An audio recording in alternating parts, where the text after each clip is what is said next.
Well, chat with your classmates. Chat with your classmates.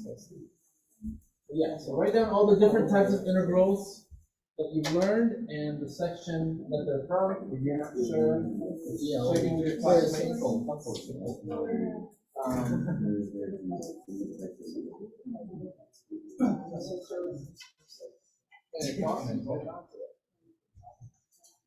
No,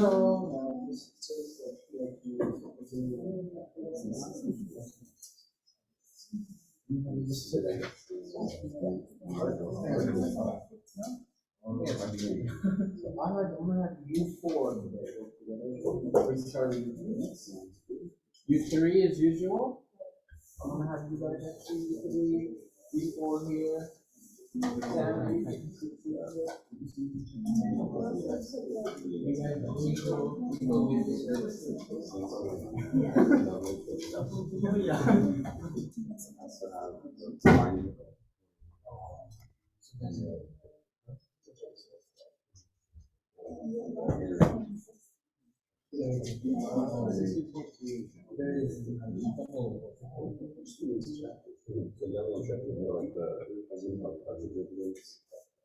Want to write the notation? No, that one is just this. Write the notation of each integral.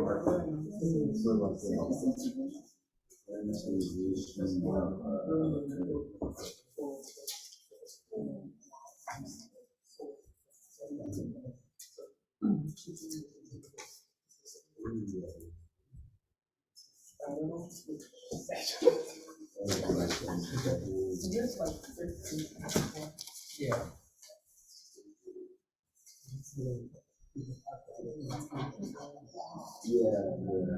But I guess that one was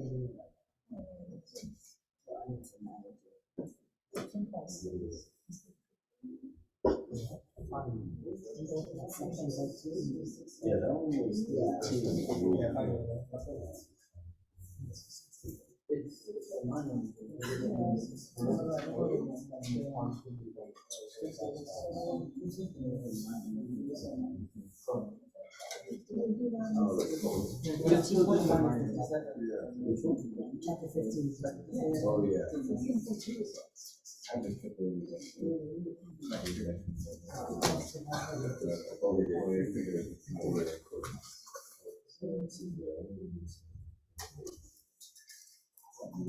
Yeah, a few more minutes.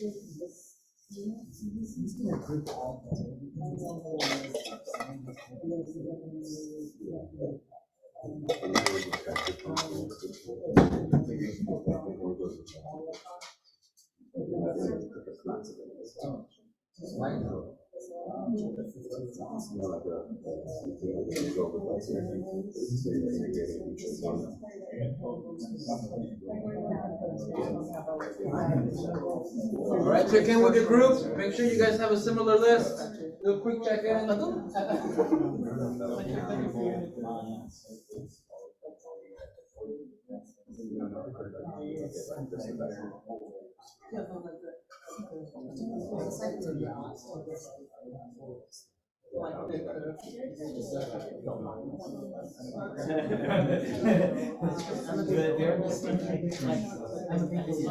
no, that's a good distinction. Different ways they can be used. Surface area.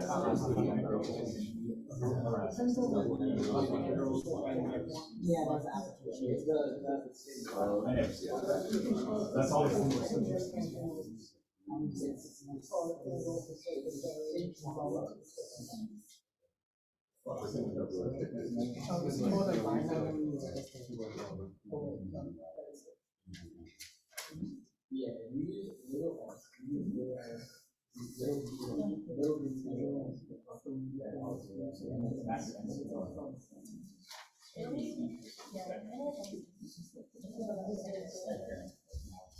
All right, guys, just go ahead and tell me some of them. Go for it. First one.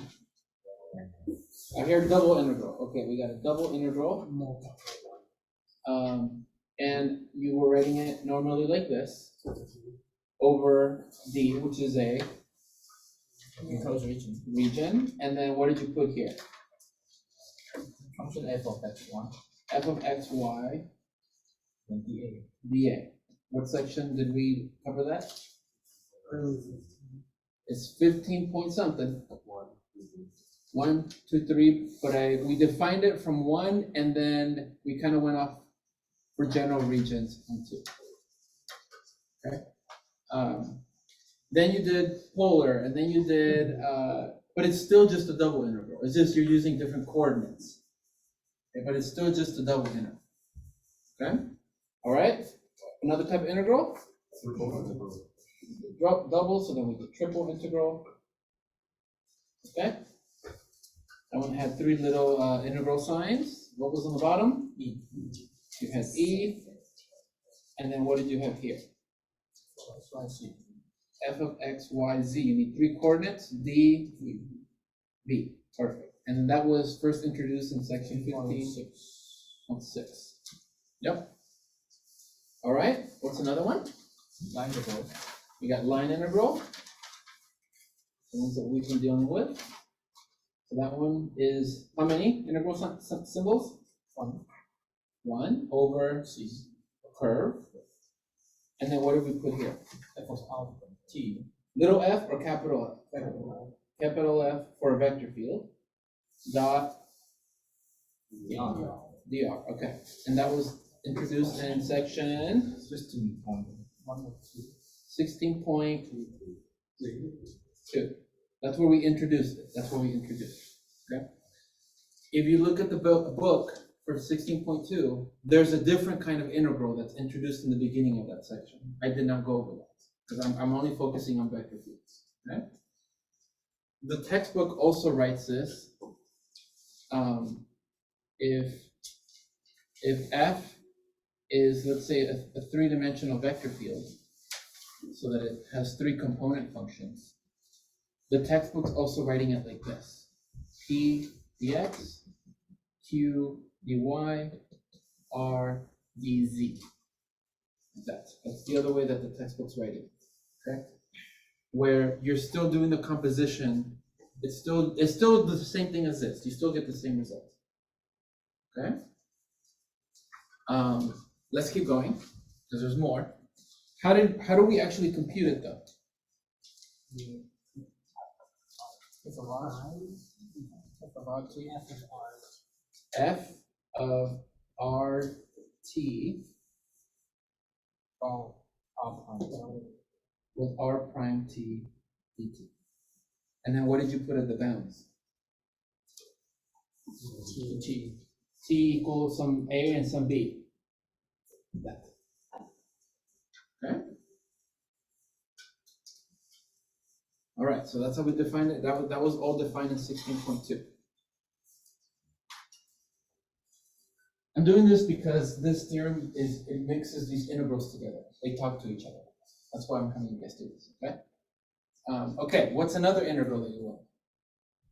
Oh, sorry. Any questions on this one? Okay. Another integral? Surface? Okay. Surface integral. That's the one that we just learned. And so that one is from which section? 16.7. That's the one we did on Tuesday. And that one uses how many integral symbols? It uses 2 integral symbols. What do we put in the bottom? The surface. And then here, what do we write?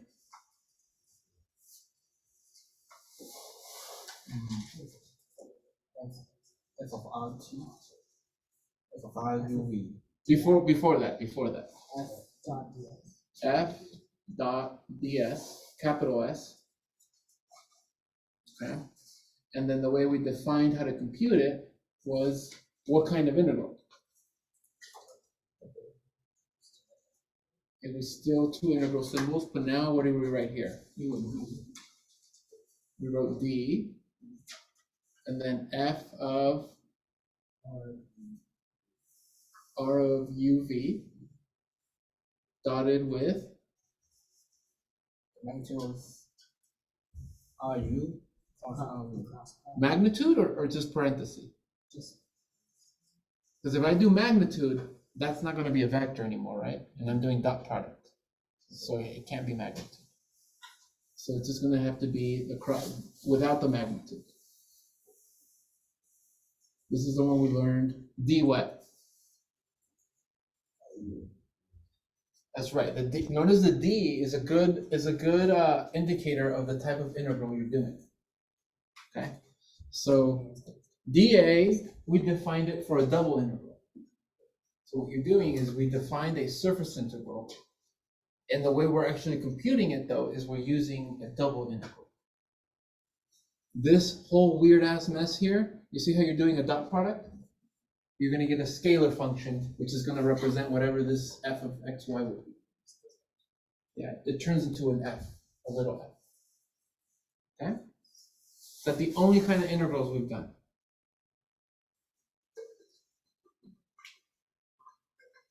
Okay. And then there's a Calc 1 integral, right?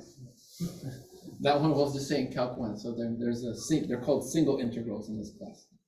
Single integral, which is just f of x dx from, normally in Calc 1, you don't even write the variable because everything is just x. And you can calculate that. Okay? This you learned in Calc 1.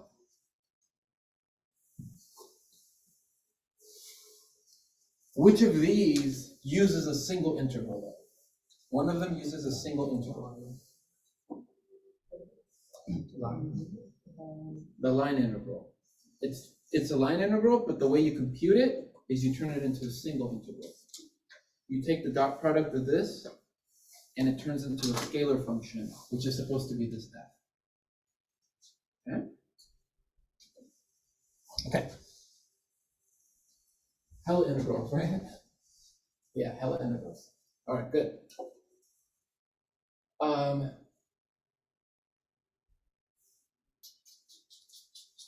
Thinking of, you also did an integral in chapter 13, but don't worry too much about that one.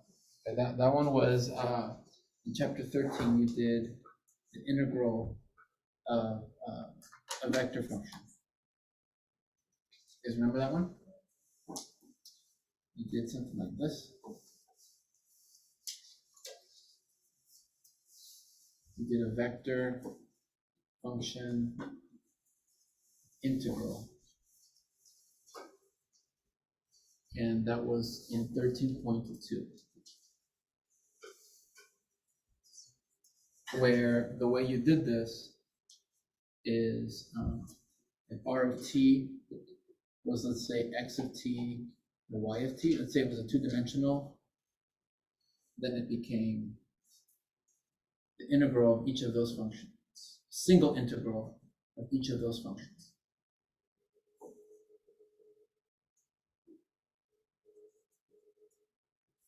Like that. Okay. Hella integrals. So that's why this class is like a little bit challenging, because there's all these integrals, and you have to train your eye and study how to write these things so that you know what they mean. So I'll learn a little bit. All right. Cool. Was that kind of helpful? Hopefully that's kind of helpful. All right. Okay, guys. So we're going to leave this here for a bit. I'm going to start. I'm basically going to do 16.8 and 16.9 together, okay? Because they kind of tell a similar story, but in a different way, okay? But before we do that, I want to remind you of some notation that we're going to need for these theorems. So 16.8 and 16.9, Stokes and Divergence Theorem.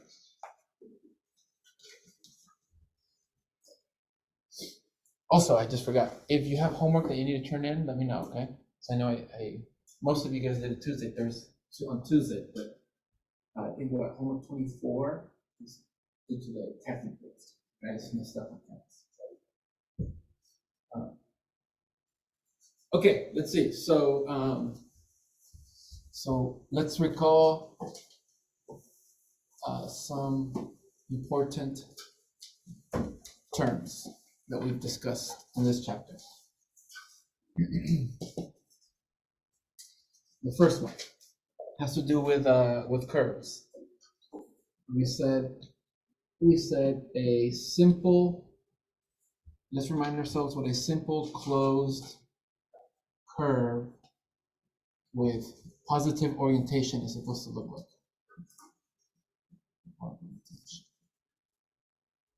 So there's the vocab word simple, there's this vocab word closed, and then there's the vocab word having positive orientation. Okay, those are all new things that you learned, and they're defined both in 2D and in 3D. So in 2D,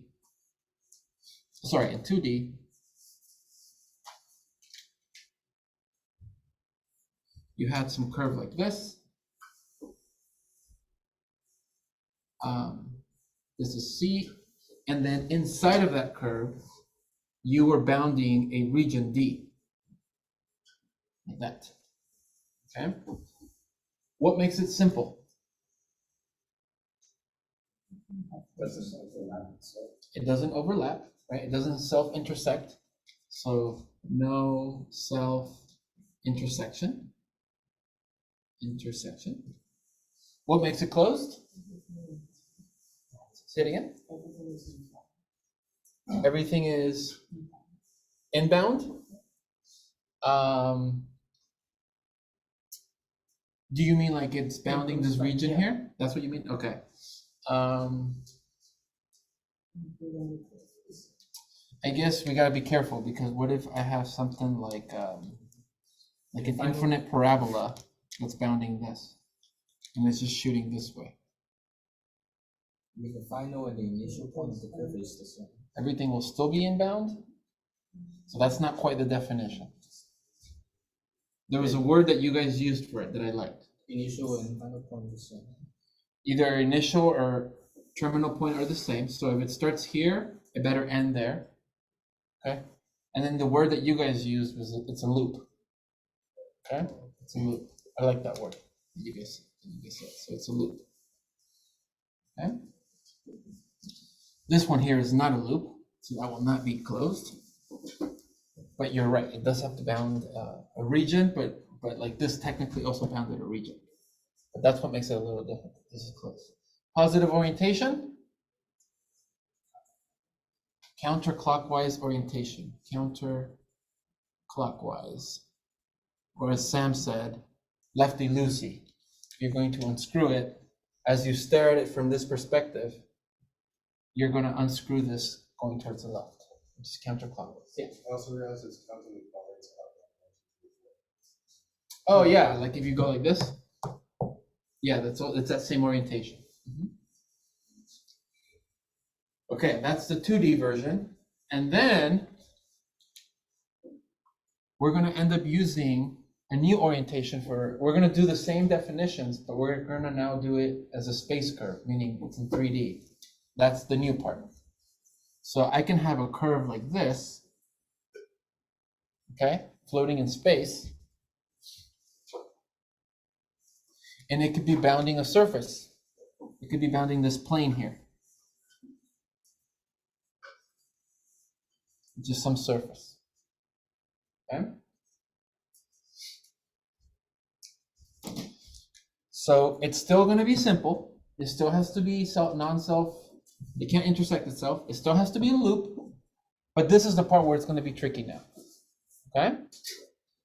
Because now that it's floating in space, what does it mean counterclockwise if I'm looking at it from the top? Like if I'm looking at it from the top, I'm going to unscrew it this way, right? But if I'm looking at it from the bottom, now I have to unscrew it the other way. So that's where it's tricky. Depends which perspective. And so what's going to end up happening is the surface is going to be an oriented surface that we learned on Tuesday. So if the orientation is pointing up, like this, if this is the unit normal vector of the surface, remember the analogy I gave you guys where there's a little person tight roping here, and they have to walk so that their left hand is on the surface? Okay, now the person's head has to be pointing in the direction of n. So if the little person's going like pointing this way, which way would they walk so that their left hand is on the region or on the surface? Do they walk towards the right or towards the left? Walk towards the right. And then I'll go like that, and then the left hand's in the region, right? But if the orientation of the surface was pointing down, this is tricky. If the orientation of the surface is pointing down, now the person would be upside down, which is kind of hard to see. So if I rotated it, let's say I rotated it so that I made this go point up, which way would they be walking? They're going to have to be walking this way. Okay? Let's say I rotated it. So now the little person's walking this way. Which way would they walk so that their hands on the left, their left hand's on the surface? They're going to have to walk this way, right? So see this guy right here? If I rotated it, let's see, I rotated it. Is it still going this way? Let's say no, I would have to flip it. If I flipped it, God, it's fucking hard to see. Okay, let's see. The marker cap is the left hand. Okay, so they would be walking like this, right? Now if I rotated it, oh God, I gotta be careful. If I rotated it, nope, I gotta be careful. Hold on. They're facing the other way. If I rotated it like this, okay, they would have to be walking that way. They're going this way, right? They're going that way. So they're going to have to be going the other way. That's what makes it tricky. Okay? Another thing, I was thinking again what Sam said, if the orientation is pointing this way, then I'm looking at it from the top, from that direction. So lefty-loosey, I would have to go this way. It's still hard to do it when it's upside down. If it's upside down, I have to go this way. So lefty-loosey would be this way, which is the other direction. Whichever one helps, okay? But yes, so now that matters when it comes to 3D is that perspective, okay? I want to point out that this surface that I drew here, that same surface that we drew here, let's say it's the same one here, right? I can have, now instead of, how do I say it? If there's a little ant on the surface, they're gonna walk until they hit the boundary curve, which is C, right? Like they're gonna walk until they hit the boundary. If I had some like paraboloid looking surface like this, I need you guys to see that if a little ant started walking, C is also its boundary curve. So these two surfaces are different, but they still have the same boundary curve. That's going to be important for one of the theorems. Okay? Okay. And that curve is still simple, it's still closed, and it's still going to be positively oriented as long as it respects the orientation so that the little person walking is going to be walking this way. Okay? All right, so there's that vocab word, or a bunch of them. And then we defined what a closed curve is, but then we defined what a closed surface is.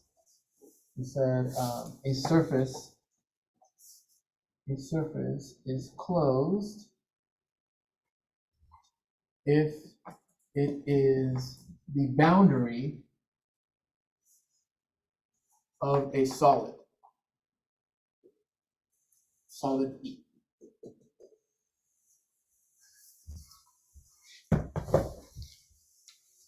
So let me give you examples of a closed surface. So these are closed. A sphere. Let me use the same color. A sphere. It's bounding a ball, right? Like a solid ball. We're going to do an example where you have a paraboloid, like this, but it has the cap on it. Like that.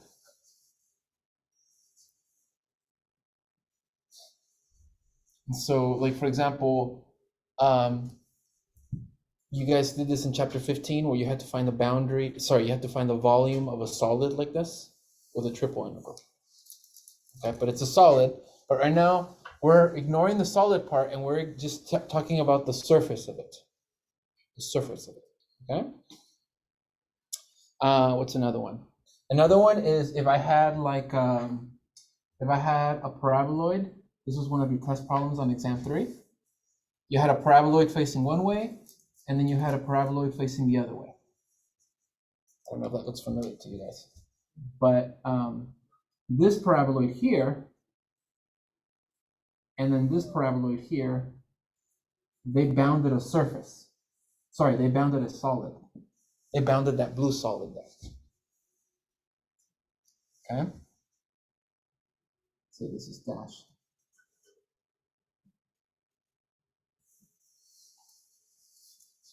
So that surface itself, like think of like a walnut or something, that is bounding a solid. So by definition, the surface is made up of two surfaces, right?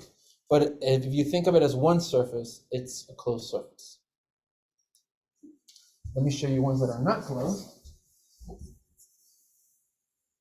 Ones that are not closed are like the same paraboloid here, but without the cap. Okay? It's just open, yeah, if this part's open. Then it's not bounding the solid entirely. It has to bound it entirely. It's like Christmas wrapping. It's like wrapping a gift, right? You don't want part of the gift to show. They're going to know what you're going to give them. You want to wrap the whole thing. And so you wrap it using a closed surface. Can you guys give me what's another surface that you can think of that's not closed? That you've been studying in this class?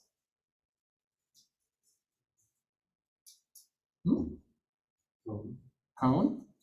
So if I had a cone, but do I have the cap on it? No, if I had the cap on it, then it belongs as a closed surface, right? So cone, well, this is open. All right. Paraboloid, yep, that's one here. Saddle. A saddle? Okay, a saddle, yep.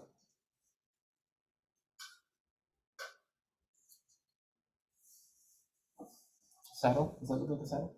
Yeah, that's really easy. This is really hard to tell. A saddle.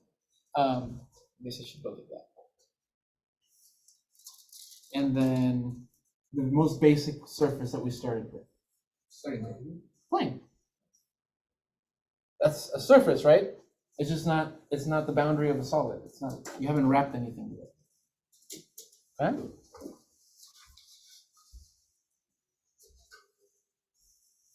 All right. So notice the difference when the problem says you have a closed surface versus when you have a closed curve. You got to be careful that your brain understands visually what that's representing. And then a new one that we're going to define is we have a simple curve, right? So a new one that this last two sections define is a simple solid.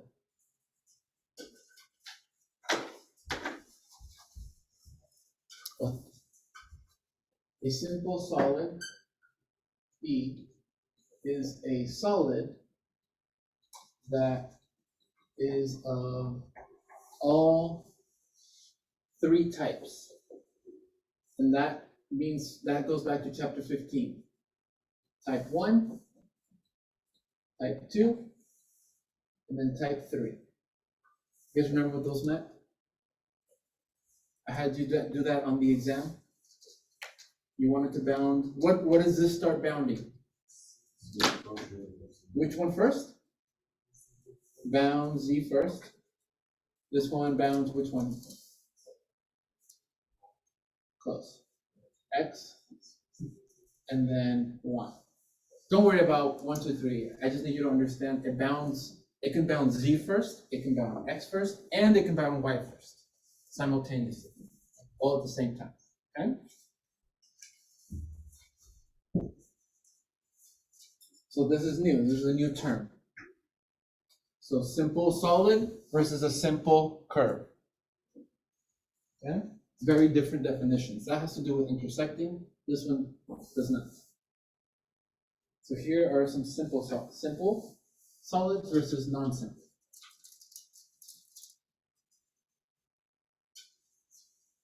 So the paraboloid here with the cap on it.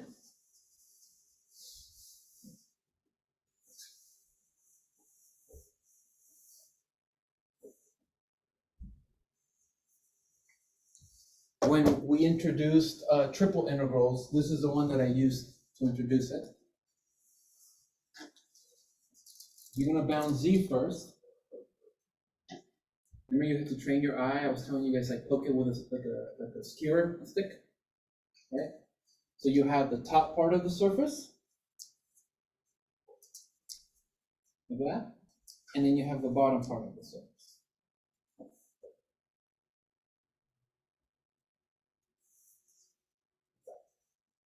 Yeah, I guess all simple solids are the same kind of thing, right? These bounded boundary values. Yeah.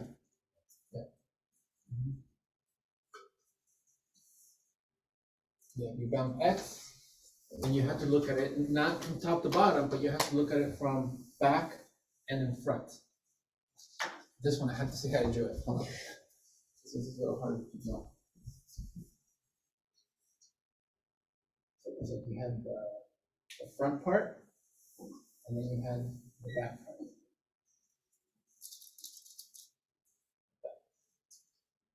This bounds X from above, that bounds X from the back.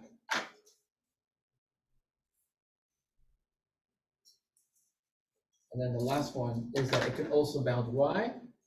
What bounds Y below? The paraboloid. What bounds Y above? The cap, the disc in front of it. Okay. So it's all very chapter 15-ish, right?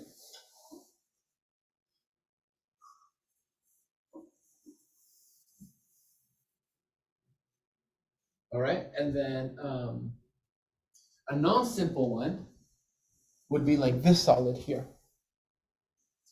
The walnut looking one.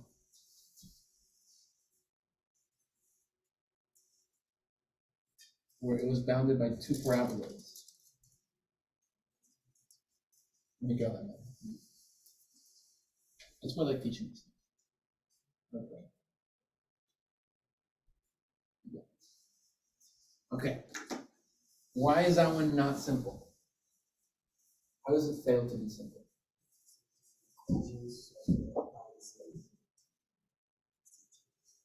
Yeah, if I bound Z, right? If I try to bound Z, it's going to be bounded above by what?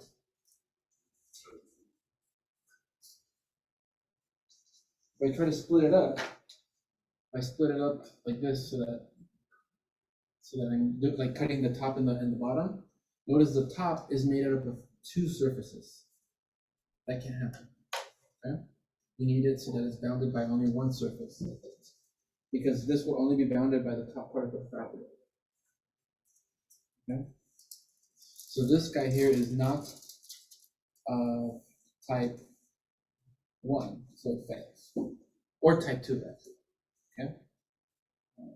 Or type 2. So we're not going to look at solids like this, but it's simple. It's simple.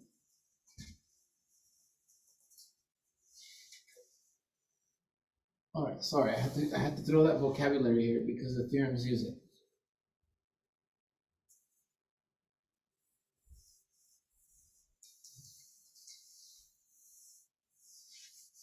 Okay, so before we get to Stokes, I'm gonna make you guys remember what Green's theorem says. And I'm not gonna write the entire theorem, I'm just gonna do some bullet points. So we had Green's theorem. This was only for 2D vector fields. And this is the one that we learned in 16.4.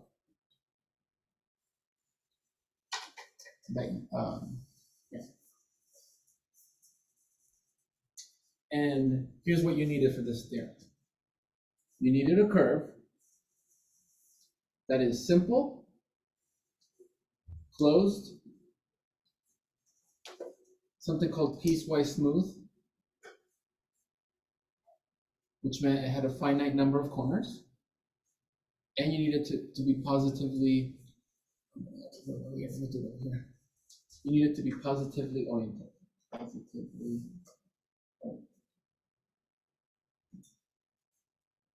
So you needed that to use this theorem.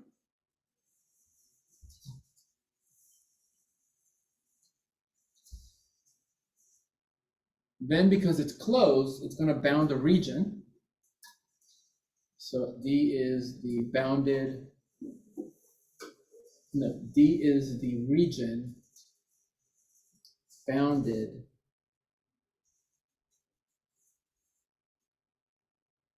nope, D is the region with boundary curve C.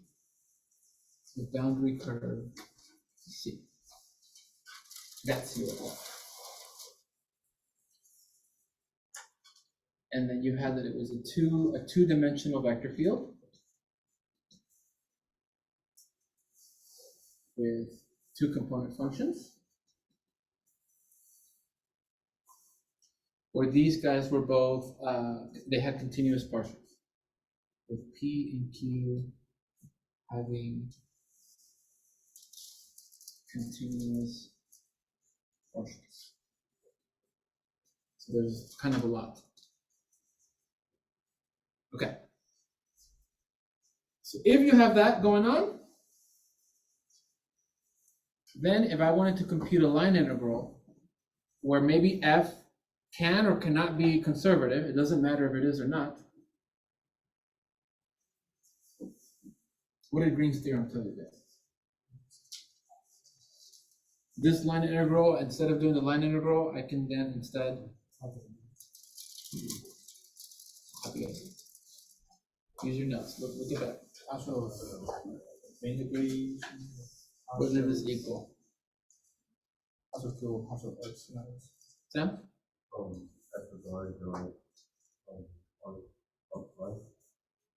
That's the definition of a line integral, but not what Green's theorem was saying it should equal. Yeah. Partial P, partial, say it again.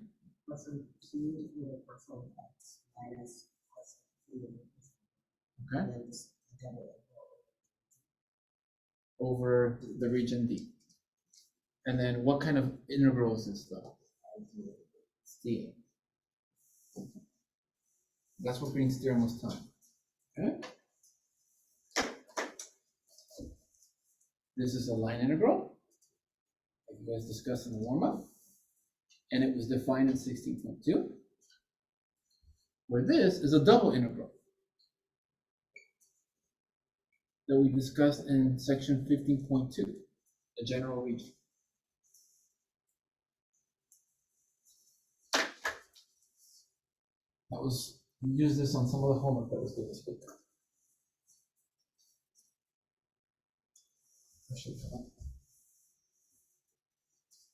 And so, if you had a triangle, for example, that was positively oriented, and I was asked to compute, and let's say I'll just block. No, I'll use it. And let's say there's a vector field kind of going through here. Okay. And I'm asked to compute this line integral. instead, what I'm going to do is I'm going to look at the region that C is bounding, D, and then double integrate this function that you get from the partials. Okay?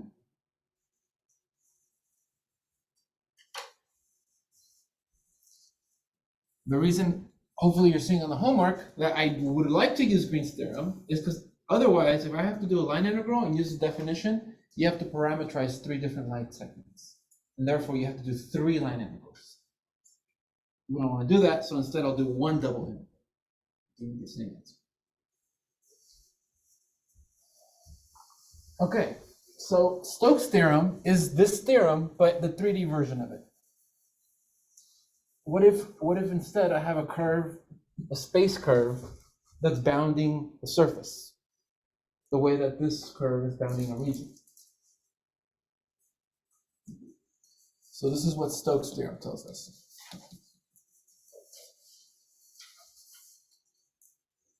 If you have an iPad, you can like almost literally select this, copy, paste it. Okay. The C is also simple.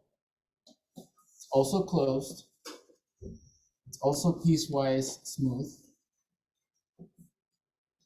Finite number of corners. And it's also positively oriented.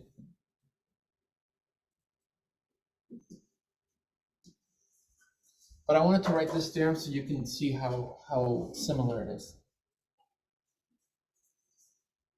Except that here it's a space curve, it's floating in space, so it's going to be bounding a surface. S is the surface. S is the surface with boundary curve C.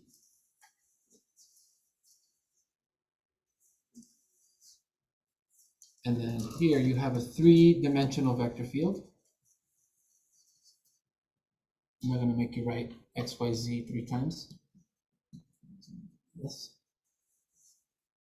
Where now all 3 of these have continuous partials with P, Q, R having continuous partials.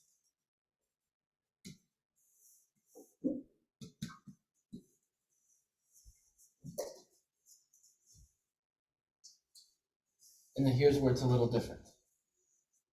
So let's say that now I'm in 3D space, and let's say that the curve is a polygon shape. Let's say it's something like this.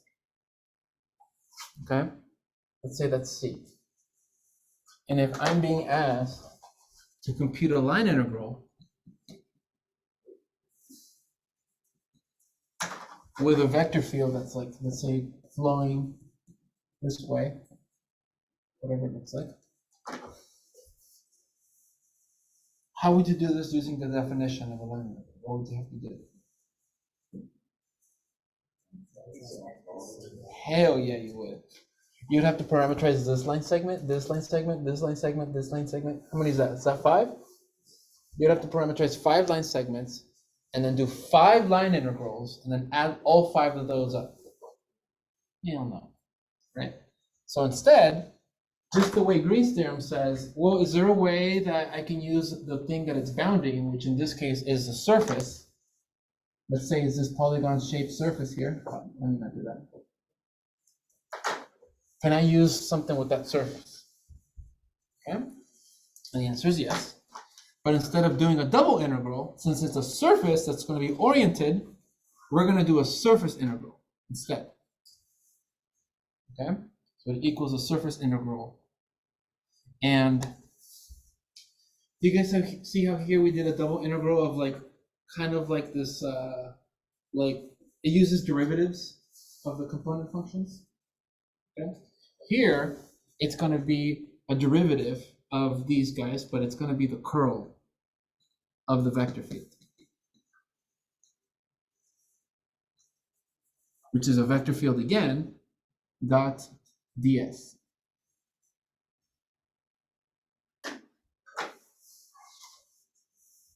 And so this is again a line integral, that we learned in 16.2, but now this is a surface integral that we learned in 16.7 on Tuesday. They're still kind of nasty, surface integrals, but it's way easier than doing 5 line integrals.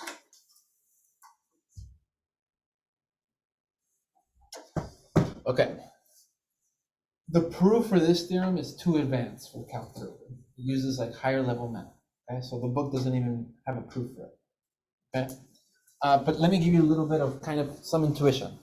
Okay, do you guys remember what was, if this was a positive answer, what did it tell you? What information did it tell you? It's mostly going with the vector field, right? But because this is a closed curve, and through that discussion that we had, if the curve, if let's say the surface was had orientation pointing this way with the normal vector, then the little person walking facing up would have to walk in this direction. So the curve would be oriented this way.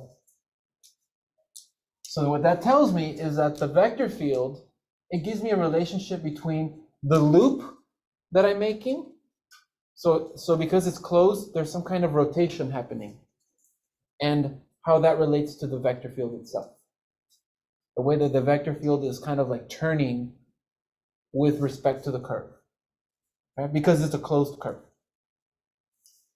And that's why it ends up, that's one of the reasons, like motivational reasons why you end up using a curl. Because curl helps you study rotation of a vector field. And so that's kind of why this is showing up. Okay? It's just more heavy duty like mathematics to prove it. But it's very useful. That way I don't have to do 5 line integrals and I just do one surface with the curl. Okay? Here's what's even hella cooler. Okay? At least I think it's hella cooler. Let's say you had a different surface. So this is true for any surface where any surface that is bounded by C. Okay? That means if I had C being let's say C was like just like a nice little circular curve like this. And let's just say I drew that curve 3 times. It's the same curve. Okay? I can do the surface, this line integral will equal this surface integral if my surface is just a disk, or if my surface is a paraboloid, or if my surface is, you guys ever blow bubble with the thing that you blow? So this is the bubble soap, right, when it's on the little circle thing, right? And then you blow and it makes a little paraboloid. And then if you blow harder, and depending on the bubble soap, sometimes it kind of goes like crazy. Like that. Okay? That surface, this line integral will equal the same thing for all of these 3 different surfaces. And that's the power of this theorem. It just says it doesn't matter the surface, it's just C needs to be the boundary of that surface. Okay? It's pretty freaking cool.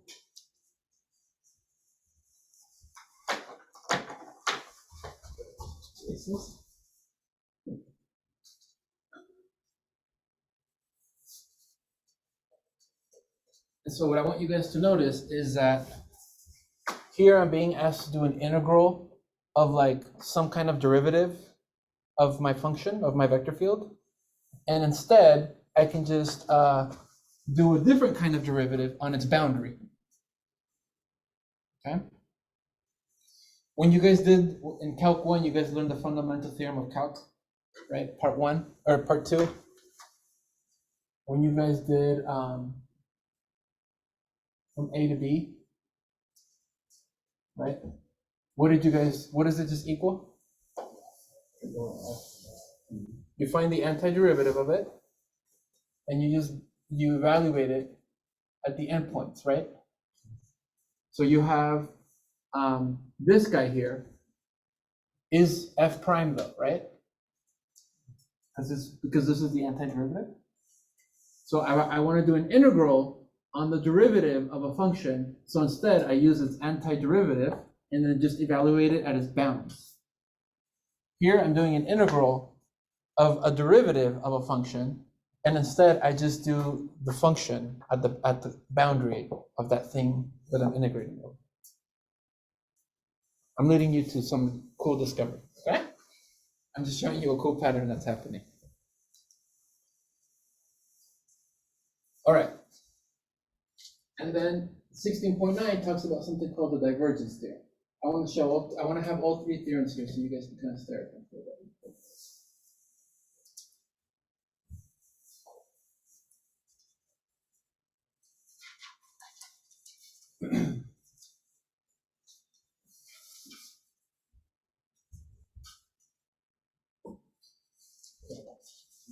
Okay. So this one says, this is from, sorry, I forgot to write. This is from 16.8. And this is the one that is presented in 16.8. So this one says, we have S, a surface, is closed with positive orientation.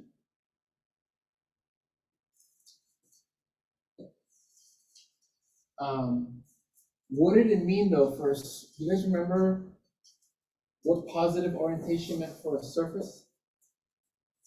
We defined it on Tuesday. It's closed. It's a closed surface. Don't forget, it's a closed surface.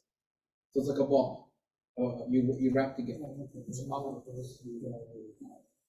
That's right. You want the normal vectors to point outwards. Okay, so that's what that meant. Outward orientation, which is very different from this definition of positive orientation for a curve. So you want a closed curve with positive outward orientation, and because it's closed, it's wrapping a gift, which is a solid. But that solid, you want it to be simple. It's a simple, closed solid with boundary surface S.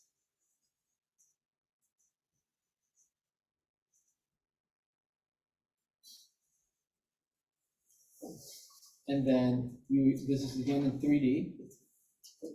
So you have a three-dimensional vector field with three component functions, P, Q, R,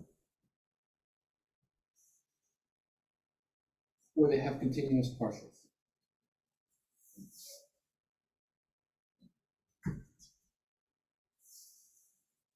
Continuous partials.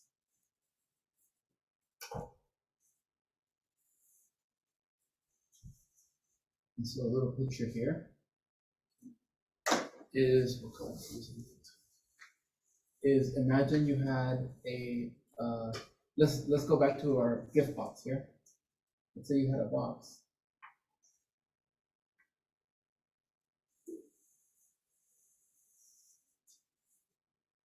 Yes. Okay, you're wrapping up the box. And let's say I put this on the final and I say, I want you guys to do the surface integral across that box.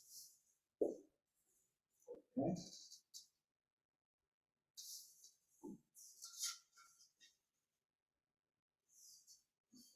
Remember that the definition for this is you had to parameterize S, right? You have to parameterize this guy with an R of UV vector function. How many surfaces is this surface made out of? 6. So that means you would have to parameterize those 6 different planes with different domains, take 6 different surface integrals, and then add them together. That's if you had to do it with the definition. And so this theorem, the divergence theorem, says, well, going back to my theme, what if instead I did like some kind of derivative of the vector field? We learned a type of derivative, which is the curl. What's a different kind of derivative that we learned? Divergence. We learned the divergence of a vector field. So this one says, well, the surface is the boundary of the solid.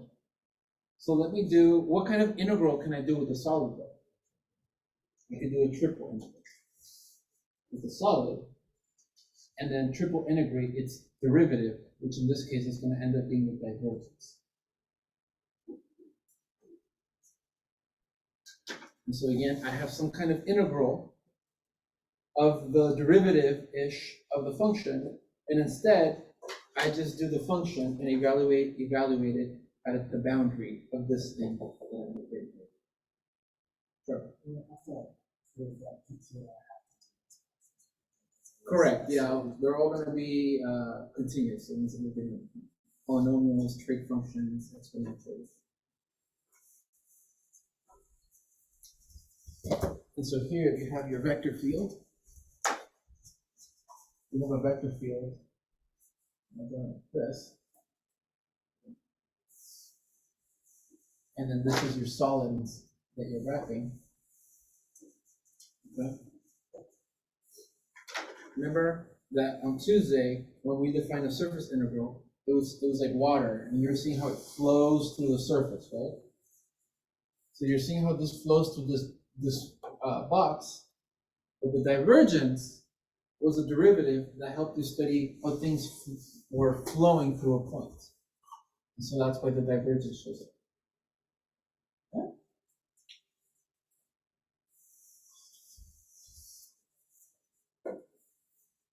Ooh, we're gonna have.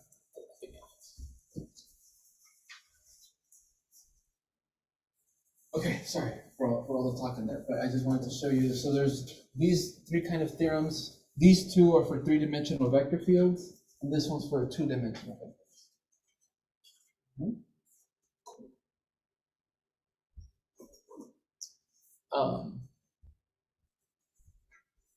This is a surface integral that we defined yesterday or Tuesday in 16.7. But now this brings along a triple integral that we defined in 15.6. So therefore, when you guys do these problems, you might have to use cylindrical coordinates, you might have to use spherical coordinates. So it all kind of ties into that, ties in together. Wow, that took a long time. So let's take a break, and then we're gonna do 2 problems as a class, and then I'm gonna have you guys try some with groups, okay? And I'm gonna also review surface integrals, because we only got to do, I think, 1 problem for Tuesday. So we'll kind of review that and then give you guys time to ask questions. But let me leave these theorems up here, and let's take a break until 2 o'clock.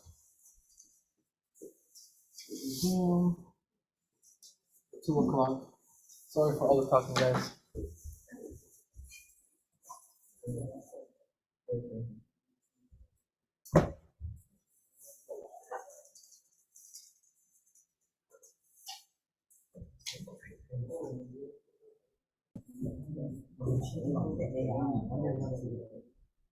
Oh, you did Wordle? The AI? Yeah. Okay, let's check it out. Let's see. So, let's try this example here. So it tells us to find the flux of the vector field 0, y, negative z. Not too crazy. Across S. And S is given by the paraboloid. Paraboloid y equals x squared plus z squared. So that y is between 0 and 1. and the disk, x squared plus z squared is less than or equal to 1, or y is equal to 1 with positive orientation.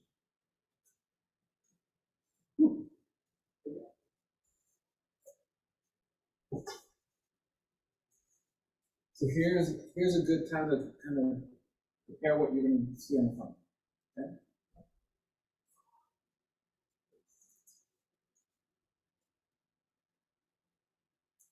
And then ask yourself, okay, where do I start? Is there a theorem I can use? There's so many different theorems.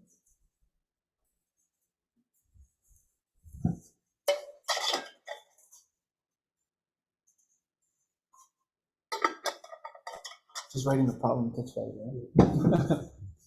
Yeah. Well, thankfully, the problem will be on the test. You don't have to write it. But maybe let's put some pictures there, okay? Let's see. So let's figure out what S might look like. Let's see. So we know we have in 3D here. We have a paraboloid, but it's y by itself. So which way is the paraboloid facing? Opening towards the y-axis.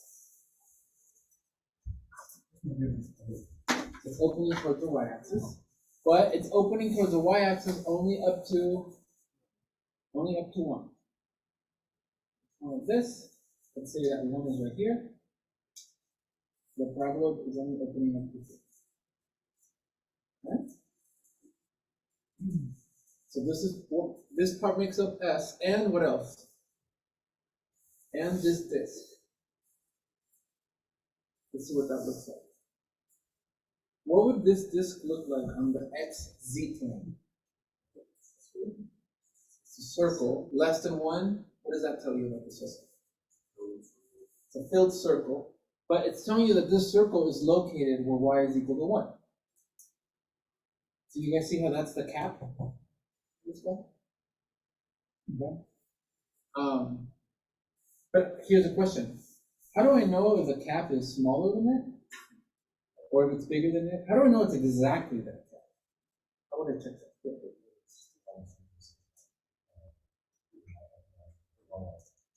It is at this y value, but what I'm saying is that we don't know how big this disk is. We know it's a radius 1, right? But we don't know the radius of the green circle. Correct. Yeah. Notice that where the paraboloid is at 1, you can just plug in 1 for y.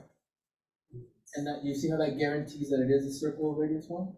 So it is indeed exactly perfectly aligned to be the cap of this product. That's a big step. So that's one thing you're going to want to do. Okay, just have a picture of what's happening. The next is see what kind of integral I'm being asked to find.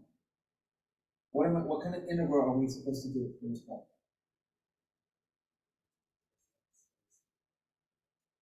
Flux is what kind of integral? A line integral, a double, a triple, or a surface. Surface integral. So flux tells me that I'm doing a double integral across a surface. This is why I was having you do this in the warm-up. Across a surface of my vector field, ds. So I'm going to stop right here. Oh, flux. Flux.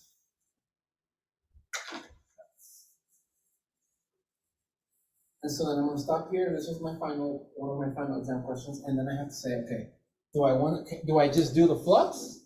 Because if I do the flux, this surface is made out of 2 surfaces, the paraboloid and the disk. So I'd have to parameterize both of them, and then take the surface integral across both of them. That's if I just didn't want to use a theorem. Okay. So then I have to ask myself, can I use a theorem? So would I even want to check if f is conservative for this problem?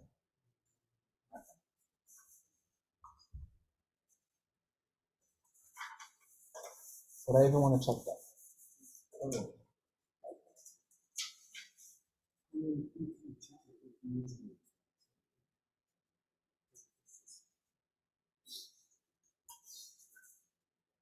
I guess my question is, will it help me to know the concept? Why do we want to check if a vector field is considered? How does that help you with these problems in this section?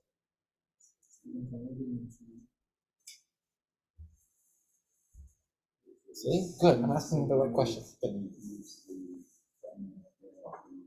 That's right. If it's conservative, then it equals the gradient of a function, and then I can just plug in the endpoints of my curve, right? Using the fundamental theorem. But do I even have a curve? Am I even doing a line integral? No. So I don't have to worry about it being conservative. Okay? So if I'm doing flux, if I'm being asked to find flux, I don't have to worry about it being conservative. It's not going to give me any information. Okay? So that throws away a bunch of theorems. So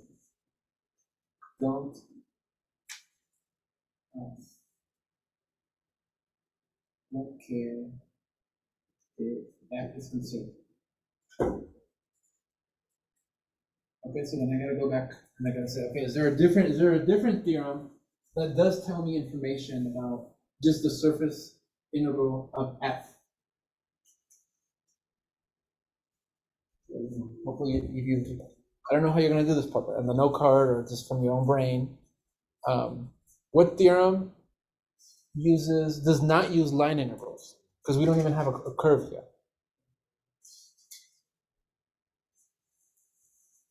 Which one? Looks like maybe divergence, right? Okay, so maybe I can use divergence.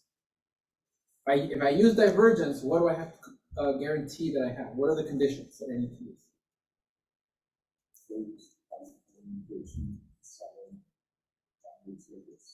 Is this surface closed? So let's see. So let's put this divergence. Let's see. I have a closed surface. Closed surface. Check. And what is it bounding? For divergence, what the surface S, it needs to be a solid that's what though? It needs to be a simple solid. So then I have to stop here and see if I have a simple solid. You gotta go back to your chapter 15 brain and say, can I bound this by Z? Can I bound it by X? Can I bound it by Y? The answer is yes, then it's simple, and so I can use divergence theorem. These are just all continuous. Like I said, they're all going to be continuous. That part I won't trick you. Okay? So I could use a divergence theorem. Well, so here's what I'm going to do, because I need to review with you guys. I'm going to do the nasty one, and we're going to do the surface integral. Okay? Because I need you guys to prepare for it. I need you to actually know how to do a surface integral. And I want to, and then we'll do the divergence to guarantee that it does give you the same answer. Okay? And you're not going to like me, but it's good. It's good because surface integrals are really tough. So first we're going to do it without it. So we're going to do without the divergence theorem, which I can use. Okay? I'm going to, that means that to do this flux surface integral, this surface is made up of two surfaces. We're going to call this S1. We're going to call this S2. Therefore, I'm going to have to do the flux across both surfaces. And then add them up.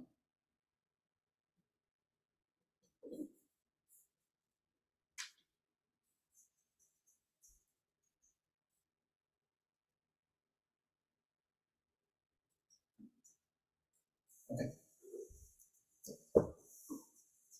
So let's start with S1. To do this guy here, I'm going to have to parameterize S1. I have to parameterize just a parabola. Okay?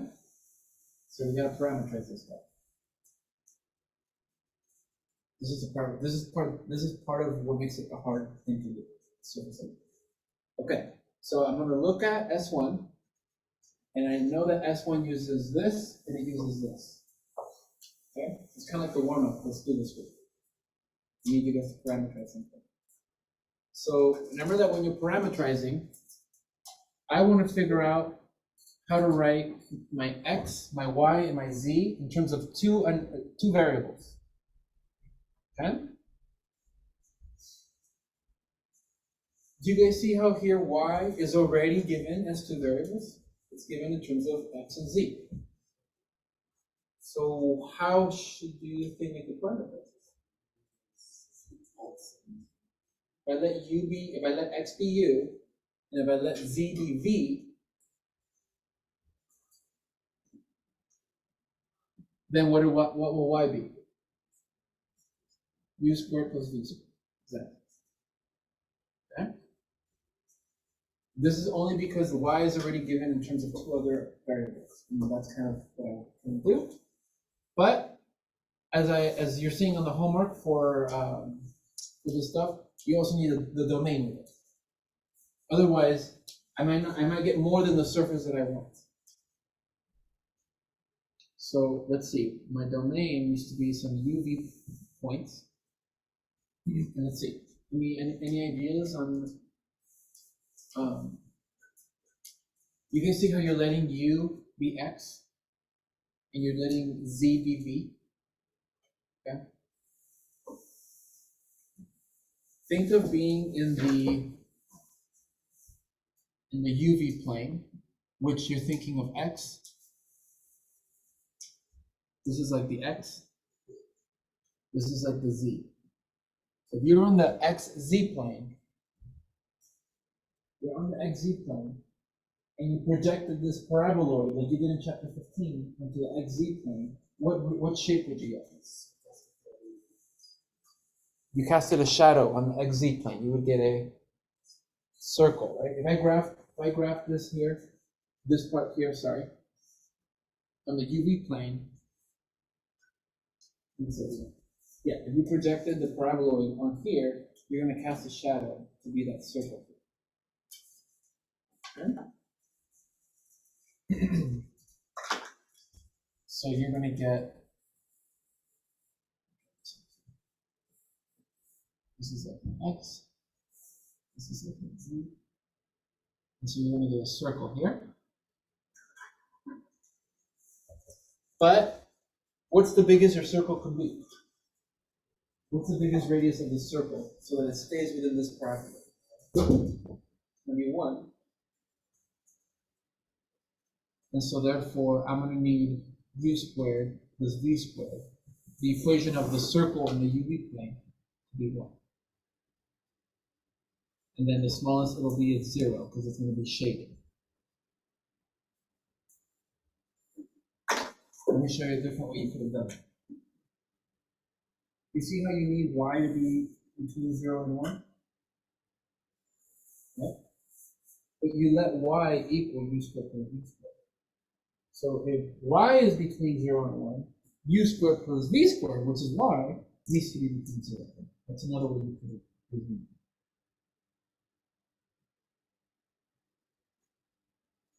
I'm going to call this R1, and I'm going to call this D. This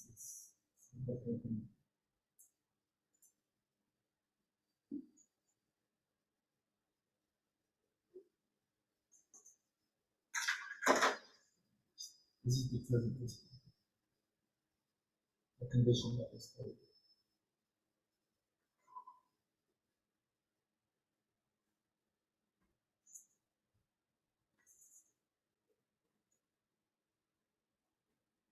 So you want to parameterize the disk.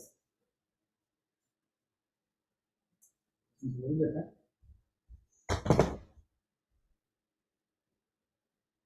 Let's see. So the disk, again, imagine it on the XZ plane. It's a shaded circle, a disk, a radius length, right?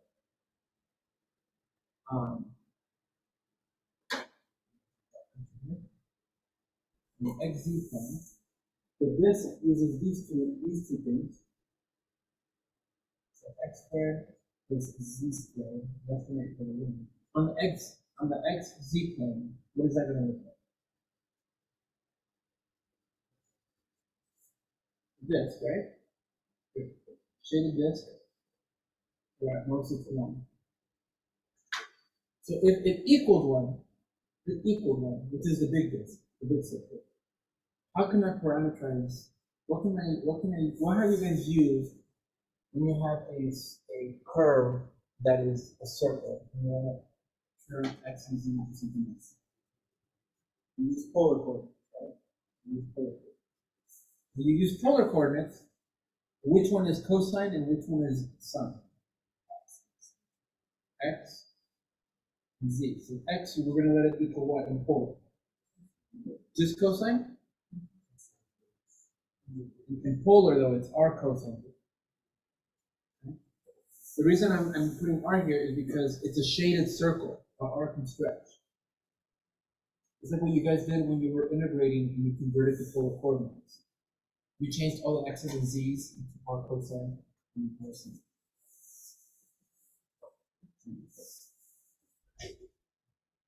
Did I turn that to polar? Okay.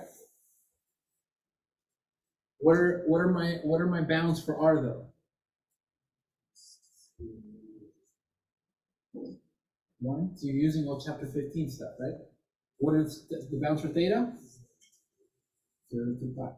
Okay. So what I want you guys to see is that by changing this to polar, I am able to express x and z in terms of 2 different variables, which is again my goal when I'm parameterizing. Exactly. If I can just, I'll replace the r as a u and I'll replace the theta as a v. Okay? And so then I'm going to get my second parameterization for the disk, uv,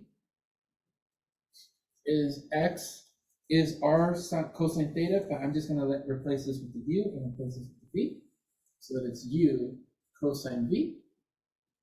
And z is going to be u sine v. Now, what about y though? This is all living on the xz plane. What about y? Y has to stay 1 because the disk is only located where y values are always 1. So y will just be there. But we also do cylindrical as well. You could have also figured out a way to do this in cylindrical coordinates. Yes. Because remember, there's different. I was showing you guys in 16.6. There's different ways to parameterize. Okay, if I do this, if I'm thinking of my u as like an r and my v like a theta, now when I'm doing my domain restriction, we have the restrictions that we talked about here, right? So what would be my bounds for u? It'll be the same bounds as r, because I'm treating u like r. So u will be bounded from 0 to 1, and v is like my theta. It's going to be bounded from 0 to 2 pi.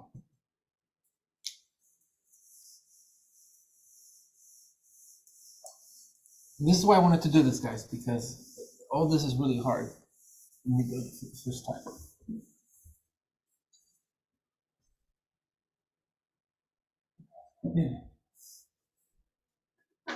Okay, so I have my domain for each, and I have my parameterization.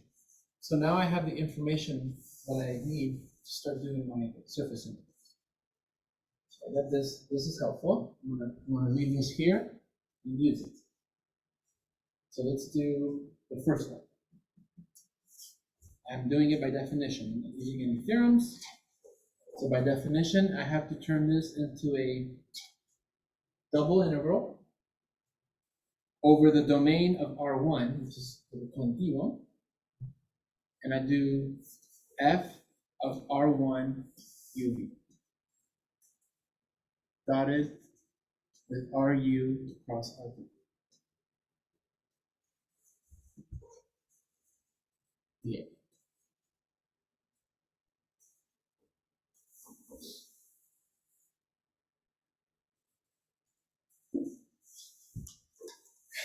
there's still more work.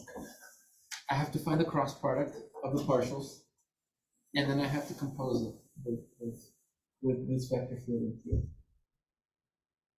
Okay. Let's see. Okay. So what's our partial of u for the first one? 1, 2u, that's 0, and that's 0. Yep. 1, 2u, 0. And then the partial with respect to v? 2v, 0, 0, yep. 2v1.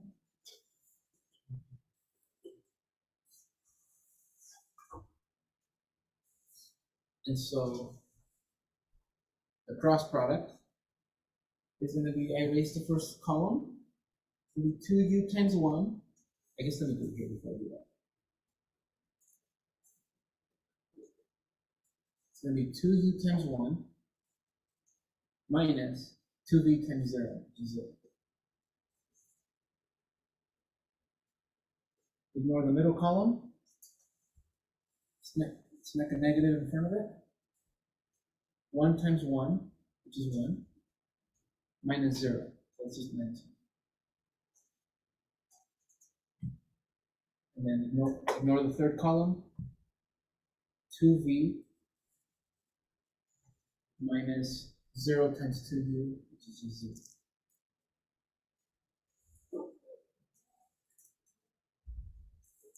And so we get, this is just 2u, this is minus 1, and this is 2v.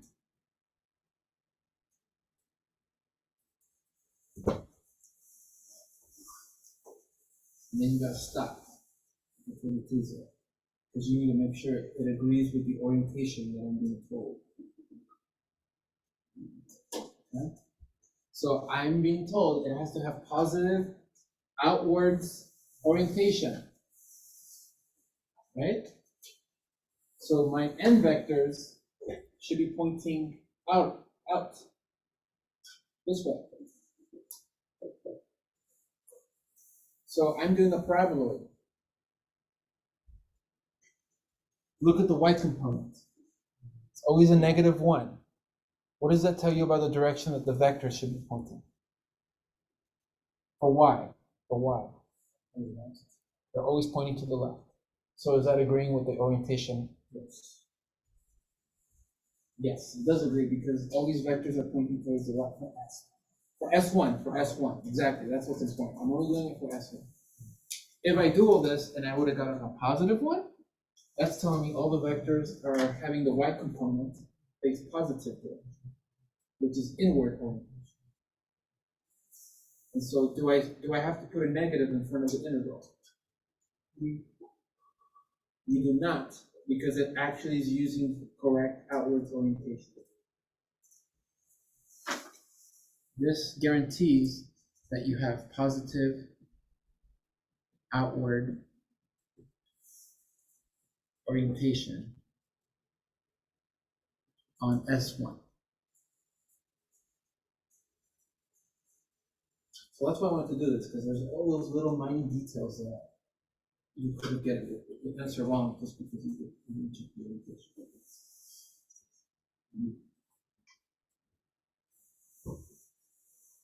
Okay.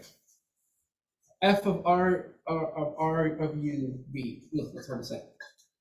Okay, remember that means I'm composing this x function, this y function, and this z function into here.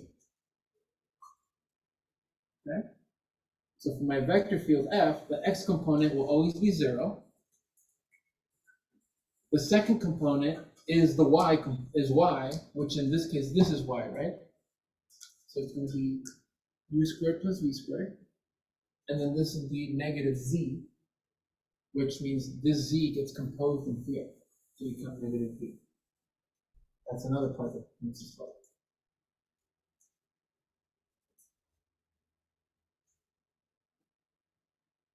All right, the groups that I placed you guys in, just check in with each other real quick. Do a recap of this up to here, because this is where, up to here is the hard part. So just do a recap. If there's something that you want to share about, just check it. I'll go around.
Good little check-in. Okay, let's keep going. Okay. We're not done. We're like halfway there. Okay. So then you gotta take the dot product of this. You gotta take the dot product. 0 plus this times -1, so this gets negated. So it's minus u squared minus v squared. And then negative v times 2v gives me minus 2v squared.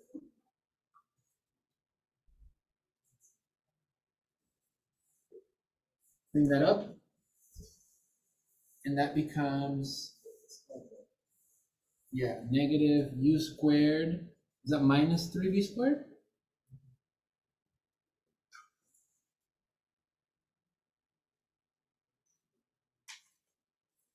Oh. Hold on, I'm gonna do something. Show you guys. Okay. Okay, that's what we get, right? That's what we get. Okay? But here, let me show you why I decided not to combine. You see how these are all negative?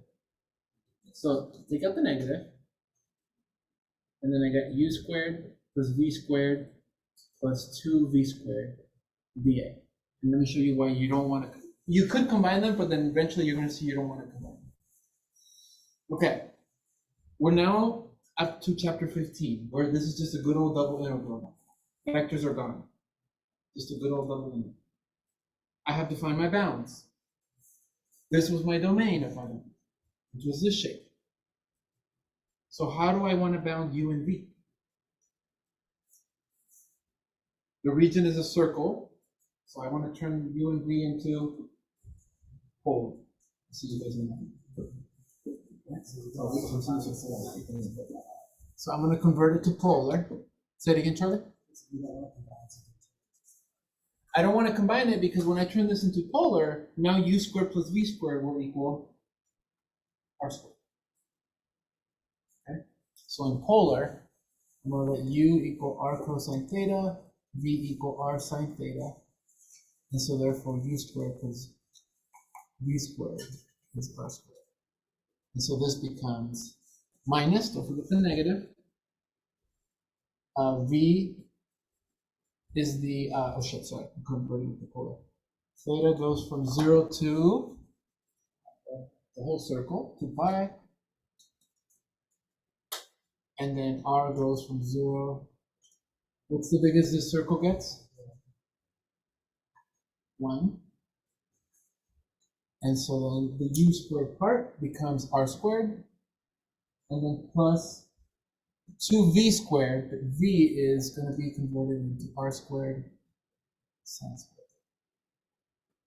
And what does the dA become? R dr d theta.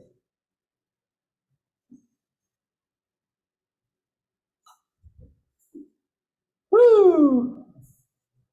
Okay, I'm going to skip some of the work from here, okay? Because you're going to have to use a double angle. All right, this is now chapter 15, just integrating this. you end up with negative pi for the one surface integral. No, that's only S1. That's only S1. Okay?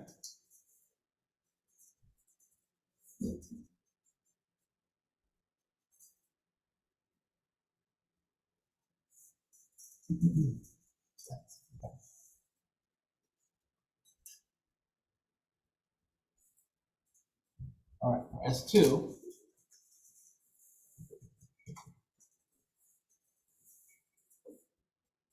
you're going to be doing the second domain, and you're going to compose R2 inside of the vector field, and then cross it with its cross product.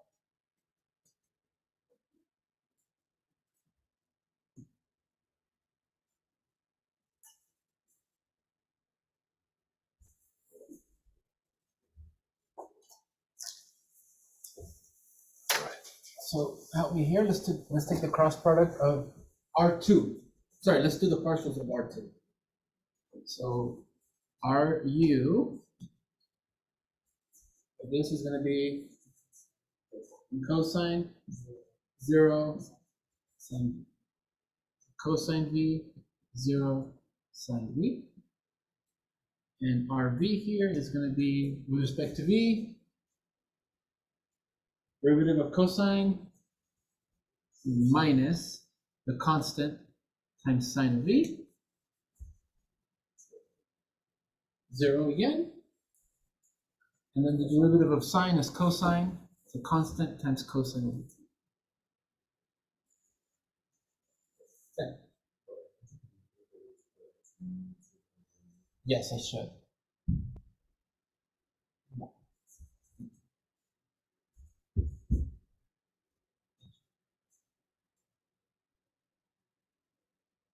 All right, so when you take that cross product,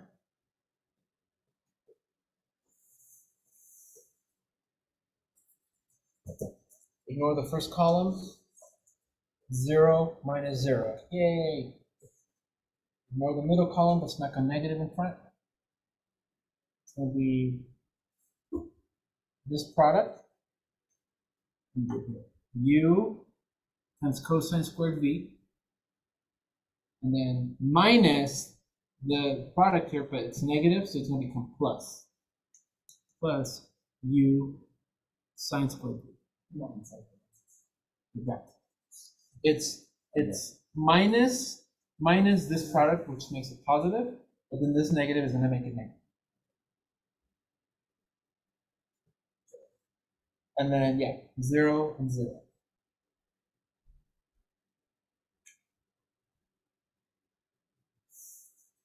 What is this simplified to, guys? Factor out a u, and what is cosine squared plus sine squared?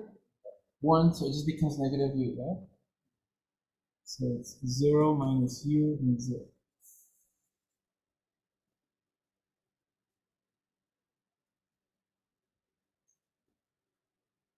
Yeah?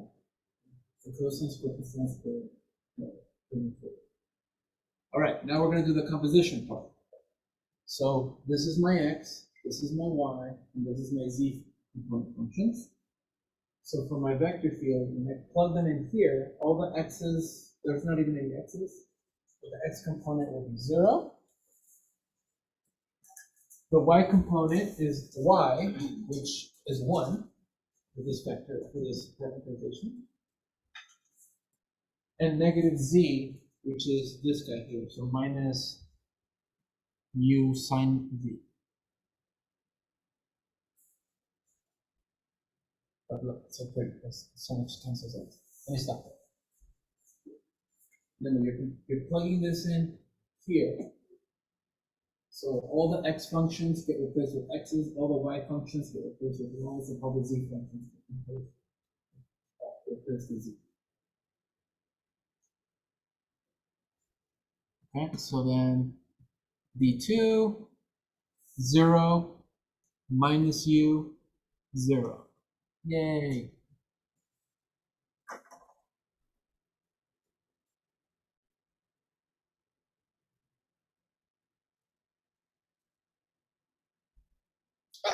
Hold on. The orientation. Orientation. We did the cross product, right?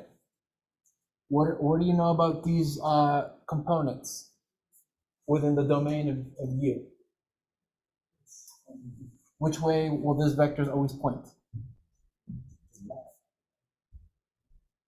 The y is negative, always going to be negative, right? For where U goes from 0 to 1. So all my vectors are pointing this way. Is that what I want? Don't. I want it to point that way. So what do I have to do? Because this has opposite orientation,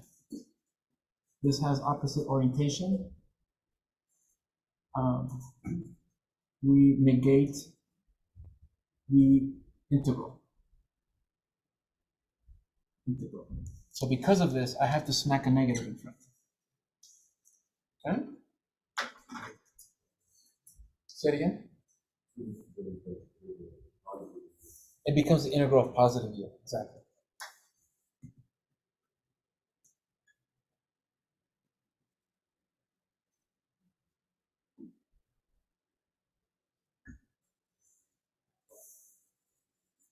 This, let's see, my domain here for D2 was not a circle. It already gave me like my balance. U goes from 0 to 1, B goes from 0 to 2 pi. So B goes from 0 to 2 pi, and U goes from 0 to 1. Work this out. This part I'm going to skip. Work this out. And you get a nice pretty pi. Get pi.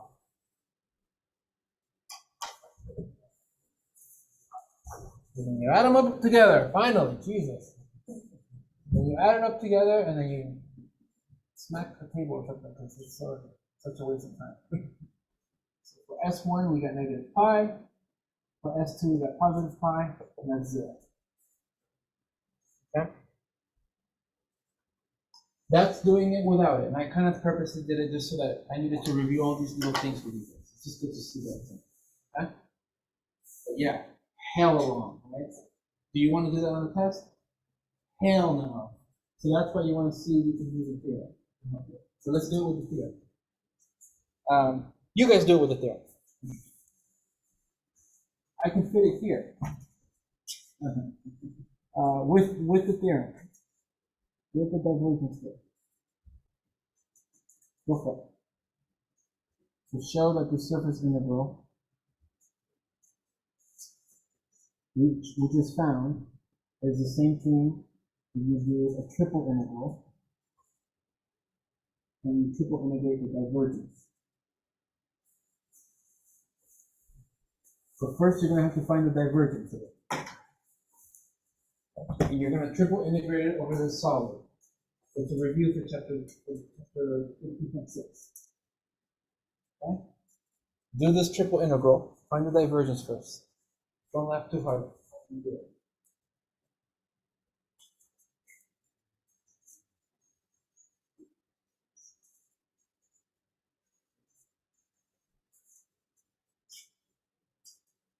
Oh, here, let me remind you guys, divergence. So this is a triple, this is if F is P, Q, and R, the divergence, remember, was the dot product of this operator del with F. And so the operator here is the partial with respect to X, the partial with respect to Y, and the partial with respect to Z. So if I dot these, it was the partial of P with respect to X plus the partial of Q with respect to Y plus the partial of R with respect to Z. That's how you find the divergence. Okay. An operator is an object that does something for function. So operation that does something for differentiating.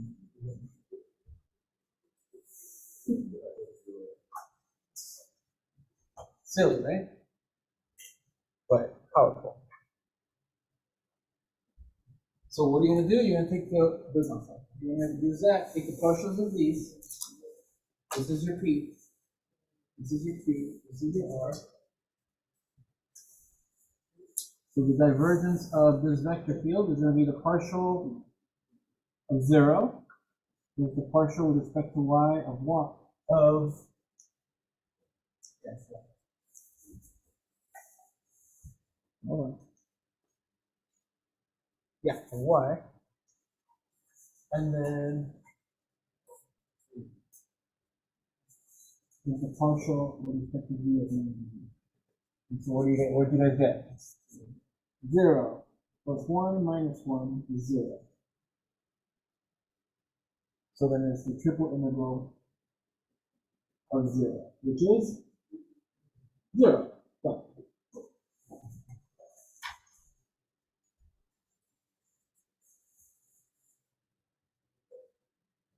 Crazy, right?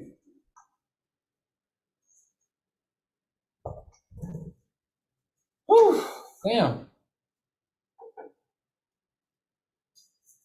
What does that tell you about how the water flows to the surface?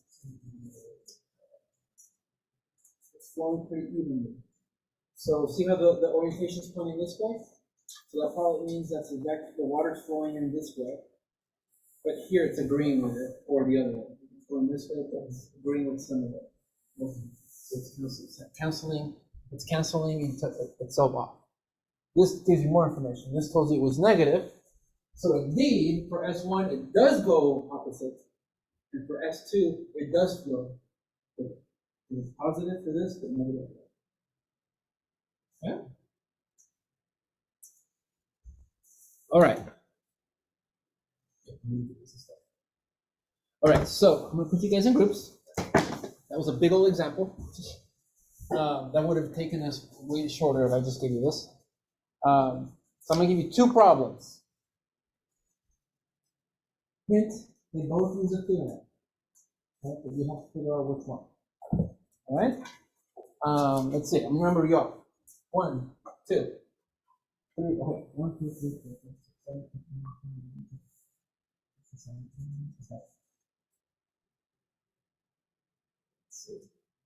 9, 10, 11, 12, 13, 1, 2, 3, 4. 1, 2, 3, 4. 1, 2, 3, 4. 1, 2, 3, 4. And then we're done. So the 1s go over here, the 2s go over there, the 3s over there, and then the 4s go over there. You could leave your stuff. Just bring something to write with and like something to do math with. So 1s, 2s, 3s, and 4s.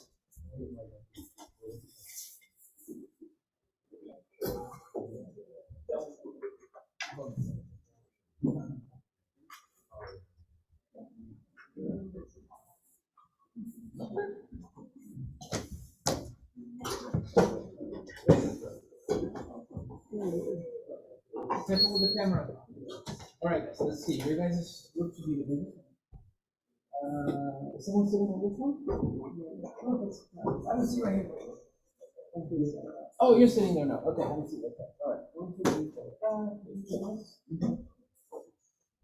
Okay, here you go. Check in with each other.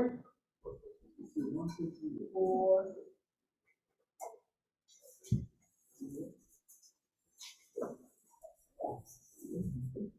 All right, 1, 2, 3, 4. If you guys want to divide and conquer, that's fine. 1, 2, 3, 4. There you go. Hopefully, I think there should be enough room to do it on the page, but if not, you can use your method. So remember, guys, we started by kind of getting the shape. Then we talked about what kind of integral I'm being asked to find. If it's a flux, there's no need to check if it's conservative. If it's a line integral, you can try to see if it's conservative or not. If it isn't, then talk with your group about other theorems that you can use.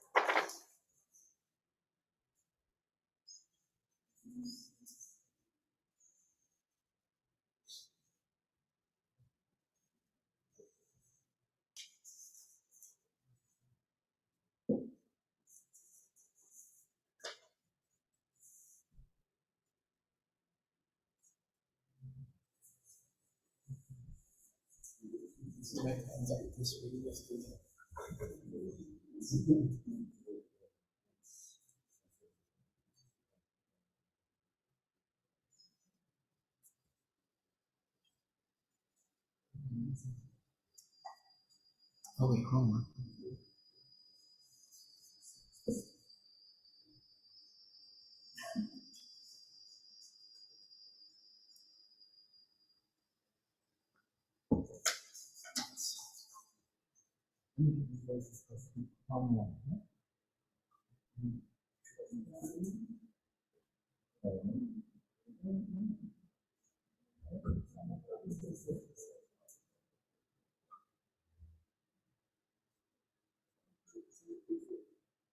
Hold on, guys.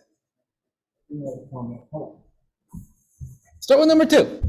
Start with number two. Sorry. I think let me double check that I wrote that problem right. Hold on. Sorry.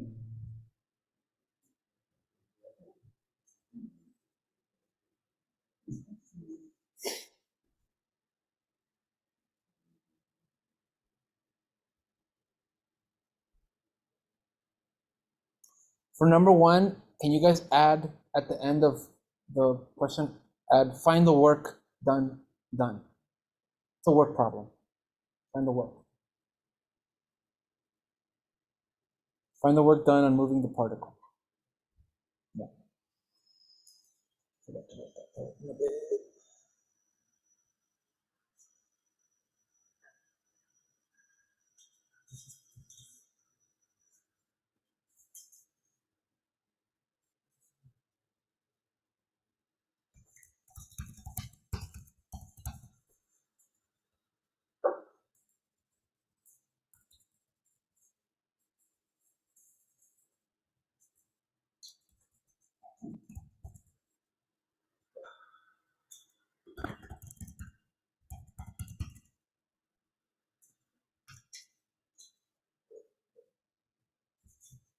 Not bad.